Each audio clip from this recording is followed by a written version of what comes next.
Assalamualaikum dan salam sejahtera. Anda sedang menonton Agenda Awani. Hari ini, sepanjang hari ini bermula tengah hari tadi, kami mendedikasikan slot kami di Astro Awani untuk memberikan perkembangan terkini kejadian tongkang karam di Banting, di mana 61 mangsa termasuk seorang bayi perempuan berjaya diselamatkan, dan setakat pukul 7.20 petang tadi sebanyak 9 mayat sudah ditemui oleh pasukan mencari dan menyelamat. Pelbagai perspektif dan juga persoalan timbul daripada peristiwa ini, dan kita melihatnya daripada pelbagai aspek dari tengah hari tadi, daripada aspek pekerja asing, daripada aspek pembangunan manusia dan pelbagai perspektif yang perlu dilihat. Hari ini dalam agenda awal ini kita ingin melihat dari satu aspek yang agak makro sedikit. Bagaimana kita melihat kepada migrasi pekerja asing itu, impaknya bagaimana terhadap ekonomi dan juga terhadap sosialnya sendiri. Dan jauh daripada itu mungkin dapat kita hubungkan dengan apa yang terjadi pada hari ini, dan itu bersama saya pada malam ini. Saya bersama dengan Profesor Dr. Balakrishnan Parasuraman, merupakan Profesor Fakulti Keusahawanan dan Perniagaan dari Universiti Malaysia Kelantan. Terima kasih Prof kerana sudi bersama kami dalam agenda awal ini pada malam ini. Dan saya bermula dan kita melihat bahawa peristiwa atau kejadian tongkang karam pada hari ini adalah satu peristiwa yang bukan satu peristiwa baru. Mungkin kita berundur belakang sikit dan melihat bagaimana migrasi khususnya bagi pekerja asing dari Indonesia ke Malaysia. Tahun 1990 menyaksikan bahawa betapa banyaknya berkembangnya pesat ekonomi Malaysia pada ketika itu dan juga menyumbang kepada banyaknya kemasukan pekerja asing. Adakah trend itu sama selepas 20 tahun, dan bagaimana kita melihat juga Malaysia bukan sahaja menjadi tumpuan pekerja-pekerja asing daripada Indonesia, malah dari Myanmar, Nepal dan Bangladesh yang kalau dilihat kepada statistiknya, mereka menyumbang dan juga menghantar wang cukup besar untuk ke negara asal masing-masing. Bagaimana kita melakukan perbandingan itu dalam tempoh 20 tahun ke belakang ini, Prof? Okay, thanks Zul untuk jemput saya ke mana ini. Saya melihat macam ni, kalau kita lihat tahun 80-an ke 90-an, kita telah ada beberapa dasar ekonomi ya. Kita telah bentukkan, even tahun awal 80-an kita yang Tun Dr. Mahathir telah ada wawasan 2020.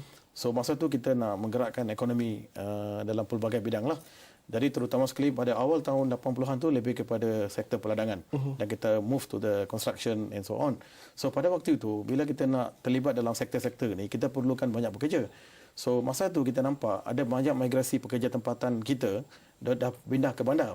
So masa tu kita dah kekurangan pekerja tau. Mereka rasa tak lagi mereka duduk dekat estate, kerja. Jadi saya rasa pada waktu itu kita nampak ramai pekerja datang daripada Indonesia lah. Lagipun Indonesia ni kita ni nampak very close to our borderline. Dan mungkin ada persamaan daripada budaya semua tu. Tapi trend ini bukan trend yang baru. Dia lah berlaku even kalau kita belakang lagi, tahun 40-an berlaku. Cuma saya nak katakan sekarang, kenapa sekarang kita nampak ramai masuk daripada negara lain. Selain dari Indonesia sebagai dah kurang sekarang ni, kita nampak dah kurang. Kerana kita tengok negara dia pun dah mulai, dia dah beri satu kuasa ekonomi besar juga. Besar juga, dan dia pun telah menggiatkan ekonomi dia, dan dia telah pun macam sektor perdagangan telah move ke Indonesia. Tetapi hari ini berkaitan kita punya tahap pembangunan era pembangunan kita telah rancang. So maka pembangunan itu pesat berlaku sekarang. So dari segitulah kita perlukan ramai lagi pekerja I'm not say asing lah actually. Pekerja ini mereka datang daripada gelar pekerja dari luar datang ke sini untuk bekerja dan juga membantu negara kita lah. So sektor macam katakan building, construction, perdagangan memang kritikal. So pekerja tempatan memang kurang berminat itu. Jadi mereka yang banyak datang dari negara Myanmar sekarang dah mula masuk. Kalau kita tengok daripada Pakistan dah masuk sekarang. Dan even Uzbek semua dah masuk sekarang ni.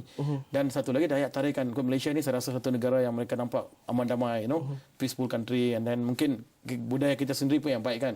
Kita terima. Saya pun baru balik beberapa negara, saya dapati I like to come back to Malaysia again, that kind feeling saya ada di situ. Jadi saya rasa benda ni penting lah untuk mempergiatkan kita punya pembangunan dan juga kita nak capai wawasan 2020. So dalam sektor tu, jadi sektor pembinaan semua tu perlu pekerja ramai lah. Dari segi kedudukan Malaysia itu juga sendiri, akses dan juga pintu masuk kita dikelilingi oleh lautan, dan juga dilihat kalau dilihat kepada beberapa kes kebelakangan ini, tidak ada satu perairan ataupun satu kawasan tertentu sahaja menerima kemasukan pekerja ataupun mereka dari negara luar ini. Malah kalau dilihat daripada kes di Kelantan dan juga di Sabah contohnya, kita masih lagi tidak dapat, masih lagi bergelut dengan perkara ini. Jadi dalam aspek ini juga kita bukan berhadapan kepada migrasi pekerja daripada negara luar, tapi juga kepada masalah-masalah lain seperti pembedahan orang dan sebagainya. Betul. Dalam aspek itu, bagaimana kedudukan itu sendiri yang mungkin menyebabkan kalau kita kata nak menyelesaikan dalam segi peruntukan undang-undang dan sebagainya, banyak lagi aspek dan juga elemen perlu diambil kira, Prof. Saya rasa baik kita pergi sedikit tengok negara luar macam Mexican.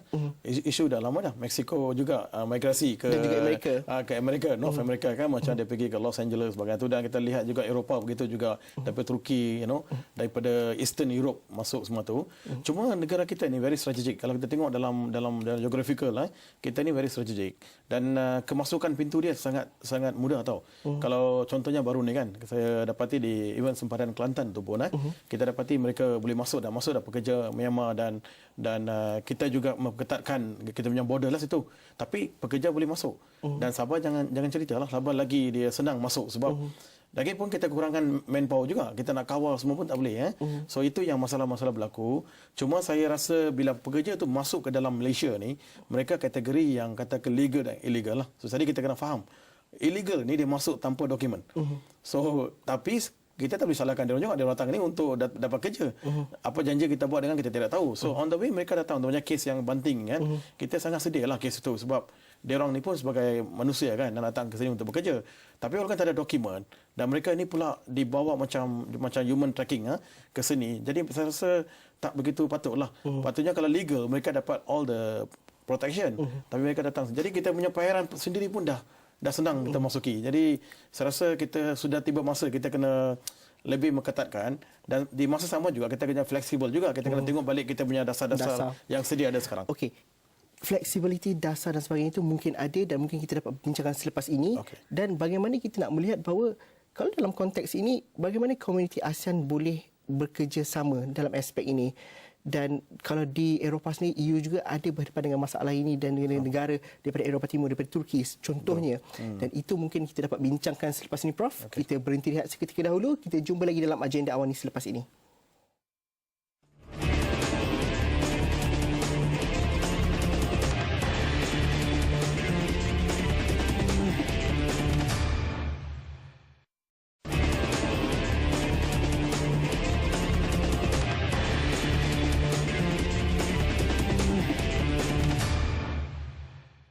Anda masih lagi menonton agenda awal ni, dan kalau dapat dilihat kepada majoriti mangsa yang terselamat dalam kejadian tongkang karam di Banting, kebanyakannya masuki negara ini dengan dokumen yang sah tapi memilih untuk pulang ke negara asal dengan menggunakan tekong dengan cara tidak sah kerana telah tinggal melebihi tempoh pas lawatan sosial yang diterima. Dan saya diberitahu bahawa rakan saya Hilal Azmi sudah pun bersedia di Banting untuk memberikan perkembangan terkini. Hilal, kalau sudah bersedia dengan perkembangan ini, katanya mangsa ke-9 sudah pun ditemui sekitar jam 7.20 tadi, dan mungkin boleh gambarkan juga bagaimana usaha mencari dan menyelamat. Adakah masih diteruskan sehingga ke tengah malam atau bagaimana? Ya, Zul, sebenarnya misi untuk mencari dan menyelamat, operasi ini masih lagi diteruskan. Dan kalau anda boleh lihat sebenarnya di belakang saya ini, pasukan Jabatan Bomba dan Penyelamat dengan kerjasama APMM dan juga pihak Polis Diraja Malaysia dan juga Persatuan Nelayan di sini, iaitu di JT Kelanang ini, sebenarnya mereka masih lagi giat menyusun strategi untuk meneruskan usaha, dan ada sebahagian lagi masih membuat usaha operasi mencari dan menyelamat. Dan untuk yang terbaru ialah mangsa ke-9, iaitu yang terkorban seorang wanita yang dijumpai di perairan Tanjung Ru sekitar jam 7.20 petang oleh pasukan Jabatan Bomba dan Penyelamat. Dan apa yang saya difahamkan, sebenarnya ada satu mangsa yang dilaporkan selamat, dan butiran lanjut masih lagi giat kami usahakan untuk dikongsikan kepada penonton awal ni. Dan saya rasa itu adalah antara perkembangan terkini yang boleh saya kongsikan kepada Hilal. Mungkin awal Hilal ni dari JT Kelanang ni. Mungkin Hilal dapat takrifkan atau perjelaskan sikit satu lagi mangsa yang dikatakan selamat itu. Satu perkara mungkin kita boleh kongsi sikit maksudnya apa? Maksudnya mangsa ini mungkin setelah berjaya menyelamatkan diri, lari ke tepi pantai, tetapi berjaya ditangkap oleh pihak berkuasa. Bila ditangkap, butirannya sama ada lelaki atau perempuan dan di mana dia ditangkap itu masih lagi kita tidak dapat ketahui sehingga sekarang ini, dan saya cuba untuk mendapatkan pihak berwajib untuk memberikan kesahihan. Hilal berada Tentang di pemahaman ini. JT Kelanang daripada awal hari tadi lagi, dan Hilal juga sempat bertemu dengan dan juga melihat sendiri bot pom-pom itu bagaimana dengan lebar 33 kaki dan juga 7 kaki lebar itu. Bagaimana mungkin lebih daripada 90 orang boleh mendudukinya untuk tempoh perjalanan 8 hingga 10 jam. Mungkin Hilal dapat ceritakan semula kesukaran mereka yang menaiki bot itu sendiri. Bagaimana mungkin Hilal boleh ceritakan semula, Hilal? Okey, dari segi keluasan bot itu sebenarnya kalau kita lihat memangnya sangat sempit untuk 97 orang berada dalam satu bot yang hanya sepanjang 33 kaki dan 7 kaki lebar. Dan bayangkan ada mereka ataupun penumpang-penumpang yang duduk itu terpaksa duduk berdekatan dengan enjin. Bagaimana suasana panasnya, dan terpaksa duduk bercangkung dan bersila, menahan diri duduk bersempit rapat-rapat. Itu yang menyebabkan perkara yang sering menjadi persoalan wartawan dan juga pihak berkuasa di sini. Bagaimana mereka ini boleh bertahan untuk berada di sana? Dan bila saya berbincang dengan beberapa orang nelayan di sini, mereka juga ada mengatakan, okey, kalau mereka lenguh ataupun letih ketika berada dalam bot itu, apa yang mungkin mereka buat? Biasanya mereka akan berdiri ataupun cuba meregangkan sedikit badan untuk tujuan mengembalikan keselesaan. Itu je yang mungkin mereka mampu lakukan untuk kekal bertahan sekurang-kurangnya 10 jam. Dan saya juga difahamkan ada juga perjalanan mengambil masa sehingga 2 hari. Terima kasih Hilal atas laporan itu, dan teruskan juga bersama kami di Astro Awani untuk perkembangan terkini dari rakan-rakan saya di Banting dan juga di Teluk Parlimen Garam. Prof, kalau kita lihat inilah realiti yang berlaku kepada mereka yang ingin pulang ke negara dan juga berulang-alik dalam satu situasi pekerja negara luar negeri asing di situ. Situasi sama juga dilihat kepada migrasi yang berlaku di Amerika Syarikat dan Mexico dan sebagainya. Dalam aspek itu, sebenarnya kita katakan tadi, mungkin perlu dilihat kepada situasi ini perlu diperbincangkan dalam konteks ASEAN secara yang lebih menyeluruh. Kita menuju kepada ASEAN 2015 dan sebagainya. Bagaimana mungkin ini idealis untuk kita ceritakan bersama supaya kita tidak perlu mengulangi kesilapan yang telah kita lakukan? Okey, Zul, saya rasa begini. Pada tahun depan, 2015, kita ada ASEAN Community. Saya rasa kita ini jangan cakap luar daripada ASEAN. Sekarang ni kita konteks ASEAN ini merupakan satu zon ekonomi yang agak penting kalau lihat dari global perspektif. Jadi saya rasa sebelum tahun depan lagi kita ada ASEAN Community, maksudnya level flow tau. So sekarang ni kita kalau ada satu perjanjian, saya kata bilateral antara negara-negara ASEAN ini, saya rasa itu akan mengukuhkan lagi kedudukan seorang migrasi pekerja ni.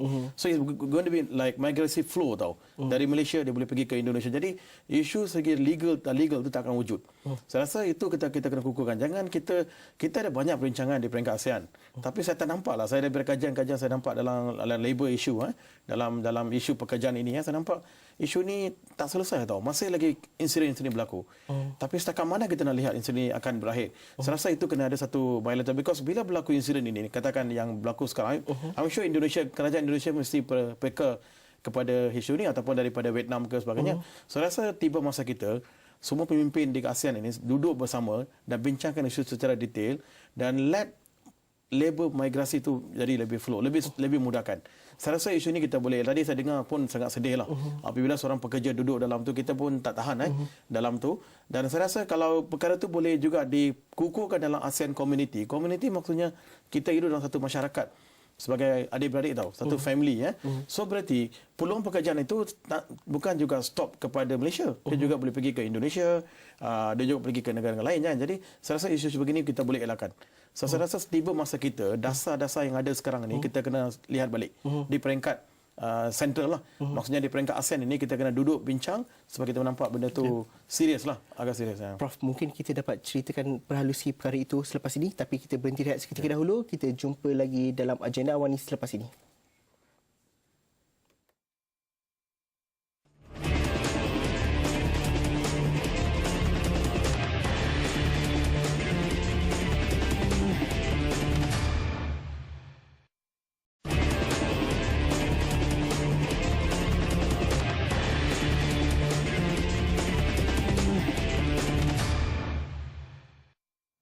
Bertemu kita dalam agenda Awani pada tengah malam semalam dalam sebuah kapal yang berukuran 33 kaki panjang, 7 kaki lebar.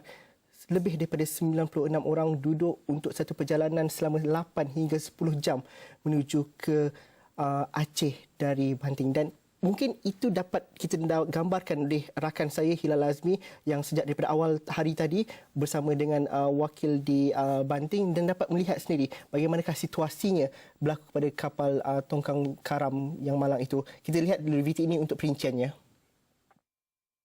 Dan sekarang ni masih lagi bersama saya ialah saudara Madi yang dari tadi lagi duduk berkongsi dengan saya bagaimana situasi kejadiannya. Dan kalau anda boleh lihat, kalau tadi saya dah laporkan bagaimana keadaan di sekitar bot pom-pom ini.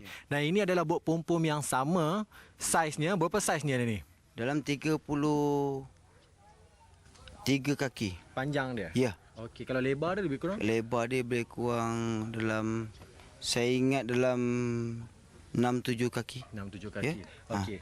Okey abang, kalau macam abang tengok biasanya keadaan bot macam ni, kan biasa kalau boleh dia kalau secara selesanya 60 ke 70 orang lah. Kalau macam yang 90 lebih ni, 97 dan ada kemungkinan lebih lagi kan muatan yang dibawa oleh bot yang karam itu, biasanya kedudukan dia macam mana? Boleh abang cerita sikit? Kedudukan ni kalau terlampau lebih, saya rasa kalau ikutkan daripada pompong ni, saya rasa terlampau kecil. Kalau dalam 90, antara 90-97 orang memang terlampau sempit. Dia akan lapik papan, dia akan duduk antara depan sampai ke belakang. Antara kalau dia dah penuh, dia akan duduk antara kaki 5 kaki 5 macam ini sampai ke belakang, ataupun di atas, di atas depan tekong tekong di belakang Oh, tekong tekong akan duduk di sana. Okay. Dia akan duduk di sini balance ataupun di bawah. Okey. Di bawah antara enjin depan dia, Jadi masalah kalau terlampau ramai, nampak pompong ni terlampau sangat, terlampau lebih, daripada orang kata daripada 5 ataupun 5-60 orang tu mungkin steady. Ini dah terlebih daripada 90. Terlampau lah. Rasanya macam kekuatan pompong tu, enjin pun mungkin kecil, enjin TS Okay. Jadi kalau ikut enjin tu, okey, kalau ikut enjin tu dalam masa berapa lama kemungkinan tempoh perjalanan tu pula?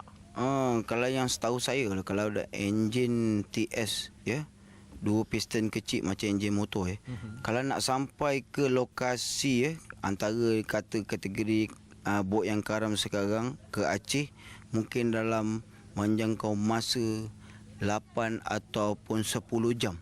10 jam? Ya. Oh, okey. Pasal dia bot tak jalan macam yang kita yang sedia ada antara nelayan-nelayan di sini, 10 piston, 10 piston turbo, 4 piston turbo, Tak macam yang lain yang masuk pompong ni semua enjin motor, enjin motor 2 piston kecil. Macam tu. Okey. Mungkin dia tak dapat nak larat, nak jalan jauh. Macam tu, Okey, dia 8 ke 10 jam. Okey, dan kedudukan dia boleh abang demo sikit tak macam mana dia duduk dekat sini? Macam mana kalau dia duduk bercangkung ke, dia duduk bersila ke, sebab nak duduk sampai 10 jam ni bang. Macam mana tu? Ya, betul. Okey, antara kategori pada dorang ni yang balik ni, kita ramalkan pada dia. Mungkin dia akan menyangkung ataupun dia bersila. Mungkin dia penat, dia akan berdiri, Mungkinlah, kemungkinan mungkin dia akan bersila pun tak. Dalam masa 3-4 jam pun mungkin lutut sakit ke apa, kita tak tahu. Ini bang, kita ramal. Kita ramal. Dan maksudnya dan dengan angin kuat semalam, contohnya dengan angin kuat tu, bila muatan dah lebih macam ni, apa yang kemungkinan yang mungkin terjadi kalau pada pandangan abang sebagai orang yang berpengalaman ni lah? Okey, macam ni kalau macam kita nelayan daerah JT Kelanang ni, kebiasaanlah pada saya, pengalaman saya, kalau angin kuat saya pun tak macam orang lain duduk diam macam lipas kena panas. Mesti kulu kili. Apa lagi yang kata dalam 90 orang ni yang di dalam tongkang ni, mesti orang kata bangun duduk. Macam saya kalau pergi anggota malam tadi 5 orang 5 orang pun dah macam lipas kena panas, keluar sana merayap sini. Macam biasa kita minum nak mancing apa semua Jadi kita lurus lerah sana. Jadi masalah gelombang masuk, air masuk, dia orang tak ada tengok. Macam tu. Baik. Okey bang. Terima kasih banyak Abang Madi kerana sudi berkongsi sekali lagi bersama kita. Itu dia rakaman awal Hilal Azmi dan juga saudara Madi nelayan di Banting. Dan saya ingin terus bersama rakan saya seorang lagi, Arfa Yunis yang kini berada di Hospital Tengku Abang Rahimah Kelang bagi memberikan laporan dan juga perkembangan terkini di sana. Silakan Arfa kalau sudah bersedia. Baiklah, terima kasih Zul. Buat masa sekarang saya masih lagi berada di Hospital Tengku Puan Rahimah di Kelang. Baru sebentar tadi ada 3 lagi mayat telah dihantar daripada JT Kampung Kelanang dan di belakang saya inilah rumah mayatnya. Jika anda boleh lihat di sini, ini rumah mayat ini yang telah 3 mayat yang terbaru dibawa telah masuk ke sini dan termasuk 5 mayat yang telah dibawa petang tadi. Dan sebentar sahaja, baru sekejap tadi, tak sampai 5 minit tadi, ada terdapat lagi 1 mayat mangsa telah dibawa dan masih disimpan di dalam kemah. Jika Zul boleh lihat di sana, di kemah warna biru itu.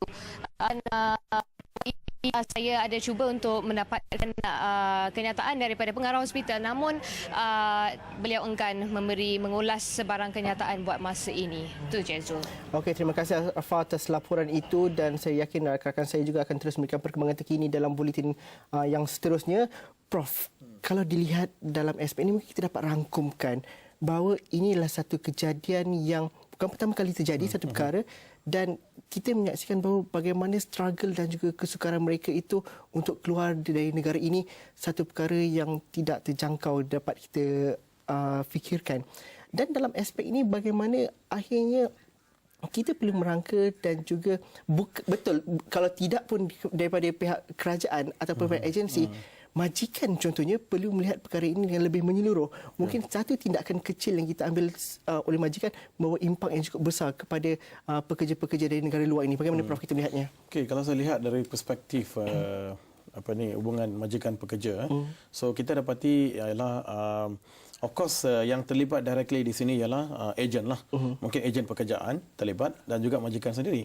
Jadi seorang majikan yang bertanggungjawab, saya rasa dia perlu melihat kepada pekerja itu sebagai seorang manusia lah. Yang manusia ini maksudnya seorang pekerja datang ke sini untuk menyumbangkan tenaga kerja dia untuk bantu syarikat dia ke sama ada dalam sektor mana-manalah yang kritikal tu. Saya rasa dia sendiri yang perlu fikirkan tentang ni. Tapi dalam konteks ni saya nampak kan, bila mereka masuk walaupun katakan ada dokumen yang sah, tapi bila mereka masuk seorang pekerja, kita tidak tahu mereka ni ada kontrak tak kontrak. So bila mereka tidak ada kontrak pekerjaan, security tidak ada, social security. Misalnya katakan kalau seorang pekerja Malaysia yang sah, yang bekerja dalam mana-mana syarikat, dia kalau dia katakan aksiden berlaku ataupun dia telah meninggal ke, dia boleh claim pampasan itu. Dan kita tidak tahu macam mana kes ini sebab mereka tidak ada hak untuk claim. So dari undang-undang pun tak dibenarkan. Lepas tu lain-lainlah protection. So dia tidak ada satu protection. Dan saya dengar dalam ILO pun tidak membenarkan keadaan ini berlaku sebab badan-badan antarabangsa pun saya rasa try to perkara ini tak berlaku lah. Jadi ini seperti Zul kata tadi, bukan satu isu yang ini nanti akan berlaku lagi lebih besar lagi, kita tidak tahu. Mungkin lagi yang lagi teruk. Jadi saya rasa perkara ini perlu dibincangkan di peringkat lebih serius, di peringkat yang lebih ASEAN kalau seperti contoh kita bincangkan tadi. Terima kasih Prof kerana sudi bersama kami dalam agenda awal ini pada malam ini. Terima kasih juga kepada anda yang menonton. Pastikan anda terus bersama kami dalam buletin-buletin seterusnya untuk perkembangan terkini mengenai perkara ini. Anda boleh teruskan menghantarkan pandangan anda di Facebook dan juga Twitter Astro Awani, ataupun boleh terus mendapatkan perkembangan terkini melalui streaming kami dan juga berita-berita kami di astroawani.com. Sekian saja agenda awal ini untuk malam ini. Assalamualaikum dan salam sejahtera. Kita jumpa lagi malam esok.